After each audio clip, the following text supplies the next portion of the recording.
Hello and welcome to GuyLogic. My name is Temko and this is Blade and Bones. A game developed by Coffee Addict Studio is their first title and they're launching it on Steam on November 30th. It's about a mix between Dark Souls and an open world exploration with a large map with a large variety of biomes where you run around and kill a bunch of enemies using a variety of combat styles and swords.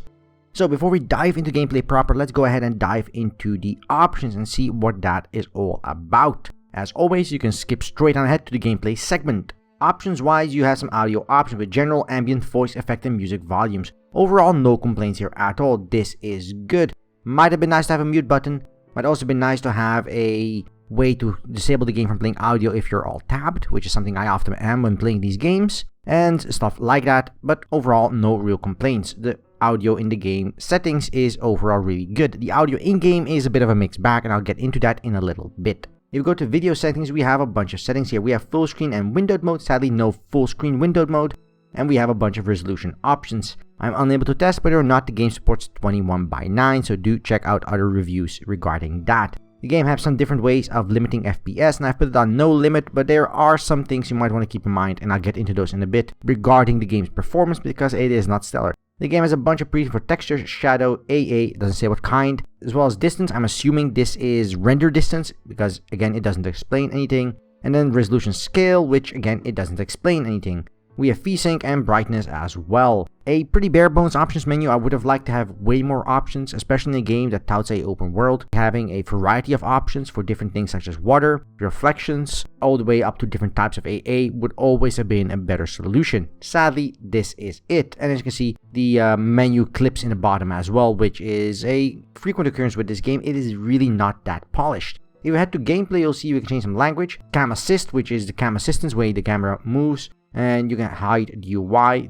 the very limited as it is. And then some inversion FOV, which doesn't say exactly how far that FOV is, which is again a bad mark. And then camera sensitivity, which is pretty good by default. That is really it. You don't have any way to change the controller controls. You do not have any way to change the keyboard bindings. In fact, you can't even look up the keyboard bindings. So you've got to go and run with the ones you have available. All of these things are not that stellar. And overall, the game menu options and the game's options to customize itself aren't amazing. They're okay. They're definitely not as bad as some other titles. But I do miss a few things here and there. And obviously, the big one is not having rebindable keys for a PC release. Not okay. The game also says you should probably play it on a controller over a mouse and keyboard. I have tried both, and I have to agree with them. The controller setup is definitely the better way to play, but the mouse and keyboard are doable just fine. And again, that is a mark against the title for a PC release. Not having a proper mouse and keyboard support is, in my opinion, unforgivable. So, let's go ahead and dive into the gameplay proper and talk about all of that. So Blade and Bones is a open world exploration / combat game, and most of the game's story is told through cutscene sequences when you come across a certain object. It's told through different ways of talking to people in the game world. It's told through exploring different statues and things like that, and all of that is mostly lore of what came to happen and why certain things are the way they are. Now the game does have an interesting way to communicate between players, as there is no spoken language due to a variety of story reasons.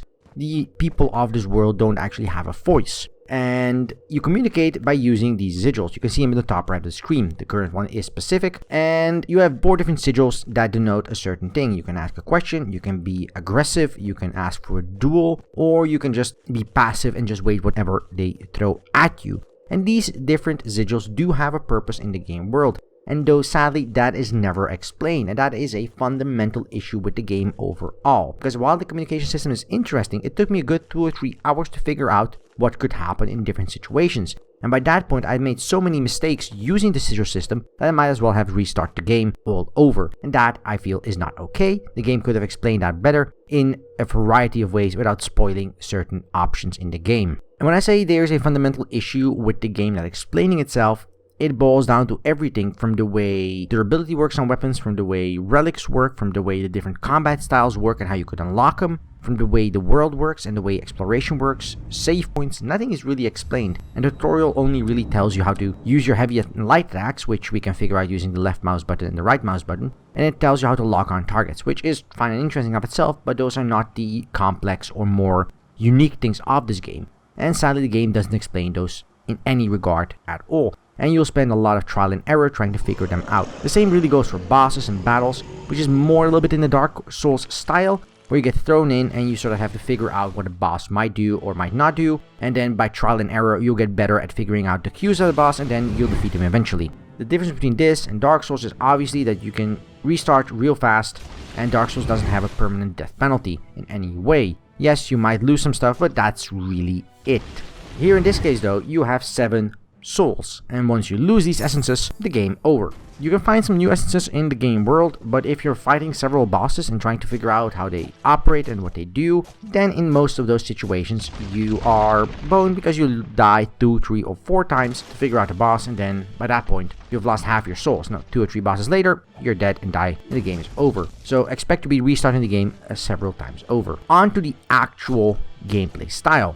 I am not too pleased with 2 things in terms of gameplay, in terms primarily of world building and collision detection. One, there's so many invisible walls in the game world everywhere, and they're not in logical locations. In certain situations, I can clip through the ground. In other situations, I can't even reach a wall because there is an invisible wall a good 5 or 10 steps in front of it. In other situations, I might hit a monster like the boss we're fighting currently and not hit anything while my character is clearly clipping into the model. And in certain other situations, I'd be hitting wall and I'll hit flash and do damage to the boss because that's where the game expects the mandible to be. There's certain other scenarios as well in the game where it's not clearly visible where the line is between what a hit would be and what a miss would be, and that also is not that cool because you can't really anticipate things, you can't really work for them. In many scenarios, when you're walking upstairs for example, or trying to climb over a cliff, you run into an invisible wall you think is an invisible wall, but it's nothing more than another ledge you have to cross, and you can jump over it, but you can't walk over it even though it appears to be a straight floor.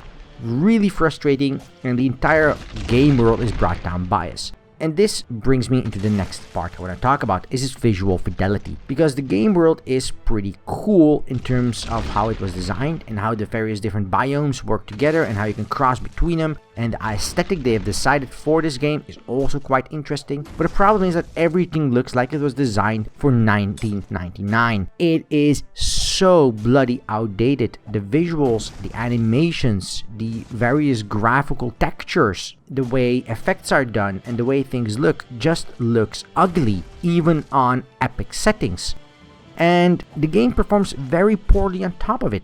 Running the game at epic settings compared to low settings has some impact in visual fidelity, but it has such a large impact on FPS that it doesn't even make any sense.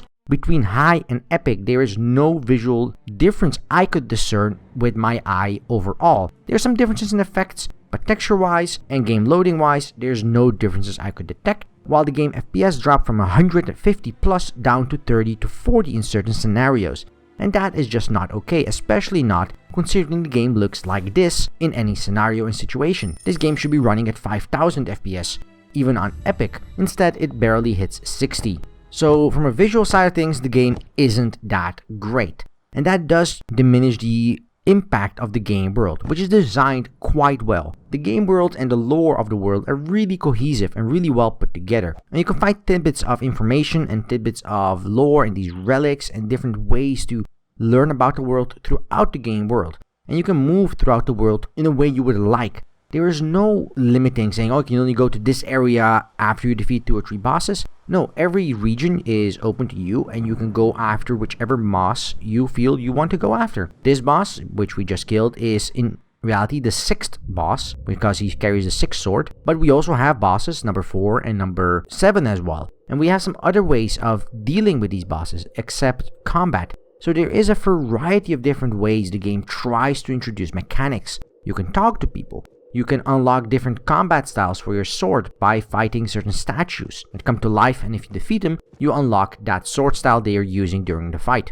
It is quite interesting and very well put together overall, but the game's performance and its visual fidelity do bring that down tremendously from a very enjoyable interactive world with lots of cool hidden things you can figure out and find into a very tedious running around and trying to figure out whether or not you could actually pass this bridge or climb this cliff, or whether or not this mob you're facing is friendly or not, because nothing is shown at all in the initial phase. It's a lot of trial and error, and most of that is error, and it's not exactly fun to do. Now, the game has some other mechanics as well, such as day and night cycles and different special power-ups that unlock during different types of moon and different cycles for that.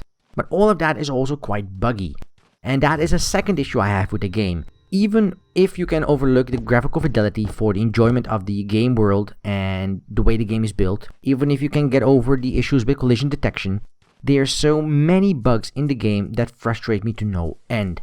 Special artifacts that don't trigger, different types of objects that should be destructible that aren't. When you load back in, they are. Certain power-ups that lock you into the location you're standing and you have to restart the game to be able to move, and then it still locks you in a position when you load up the game, meaning you have to restart your entire game overall from scratch so you can continue again. Not okay. And there's quite a few of these issues, and the developers are fixing some of them, but there's so many of them that I'm just not sure where I would find the way to recommend this title between the poor performance and the bugs that are available. There's also some gameplay issues with the game, which is primarily in the various different swords. Now, swords are something you find in the game everywhere, and you can find common, uncommon, epics, and legendary swords all over the place.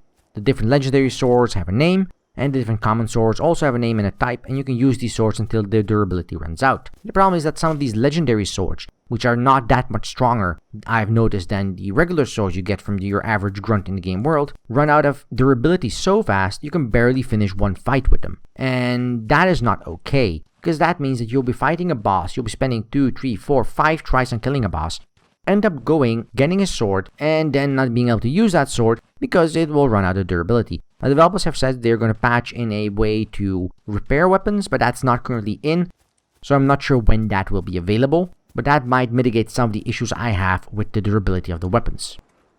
And again, the way the world is built is pretty cool, but the way the game looks and the way various things clip, such as camera going through the floor, and the way you clip through water and through snow, it just all looks so very outdated and just doesn't feel nice, which really breaks immersion quite a bit. Now, on to the way bosses are structured and the way the game progression works. As I said, the game is open and it's non-linear, so you can decide which bosses you want to fight at which time, and it also decides how you want to progress with that. Now, certain bosses have certain requirements before they'll fight you, and in terms of the swamp boss, for example, it means you need a swamp power-up, which increases your damage tremendously, but the end result is that you can be killed in one hit.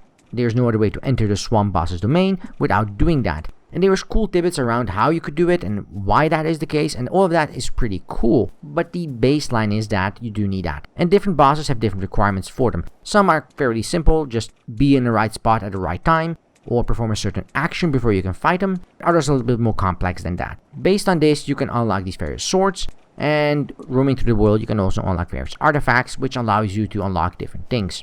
Once you have unlocked everything, that's really it. You have fought all the bosses and you win the game. The amount of content in the game is fairly substantial if you enjoy exploration. The problem is that most of it is very samey and bland, especially the combat itself. As I said, the collision detection is an issue, and that may impact this as well. But the way combat works is fairly mundane in having a light attack and a heavy attack and little to no deviation between them. Now, you can change your combat style on the fly, but that doesn't help you much in any case because most of the attacks are fairly linear and straightforward, and in any situations there's no way to block, there's no way to dodge. You can dodge roll out of the way, but there's no way to dodge parry, there's no way to counter. It doesn't have any of the sophistication you might expect from Dark Souls or a different combat-oriented game that might have all of these things. It's very simple and very bare bones, and that is, I think, the fundamental problem with Blade and Bones. Everything the game does, it is bare bones. Yes, the world is big, and yes, the world looks varied, but the gameplay in the world is very limited. Yes, the different moon cycles are very cool, but they only boil down to 4 different power-ups and little else. Yes, the way the bosses are structured and the way the non-linearity is very cool, but every boss is mostly a very straightforward fight, or if it is a fight at all. And that is a problem, because if the game looked phenomenal, like The Vanishing of Ethan Carter, for example, that was an exploration game that looked damn phenomenal. If the game looked anything near that, I could recommend it on just that alone. Explore the world, learn about the lore, learn about how the game world came to be, learn about the different types of characters and creatures in the world, learn about some of the side objectives you can unlock and find. But the game looks really subpar. On top of that, combat is subpar, even once you unlock all the different styles for combat. and the artifacts you have available, while interesting, are only of very limited use in most scenarios. So all of this brings me down to my conclusion. It's a bit of a buggy game that looks 10 years out of date with a very simplistic gameplay and very simplistic style. I cannot see any reason to recommend the title as it currently is. Maybe some mods could be made with a high-end texture pack or a higher visual fidelity. Maybe the developers could add more bosses or more gameplay mechanics to the game to make it more interesting. But as it stands, I don't see a reason to purchase this title unless you are really desperate to get a open world action game. In that case, I just would suggest trying out Dark Souls 1, 2, and 3 all over again, because in essence they fulfill the same purpose, but the one does it fundamentally better in every regard. Blade and Bones comes out on Steam on November 30th, and you can check it out in the link below if you are so inclined. So thank you for watching. If you liked this video, press the like button below. If you didn't like this video, there's a dislike button for exactly that purpose. And leave a comment. Tell us what you liked, tell us what you didn't like. We want to hear back from all of you. Until then, I wish you a good day, and until next time, right here on GuyLogic.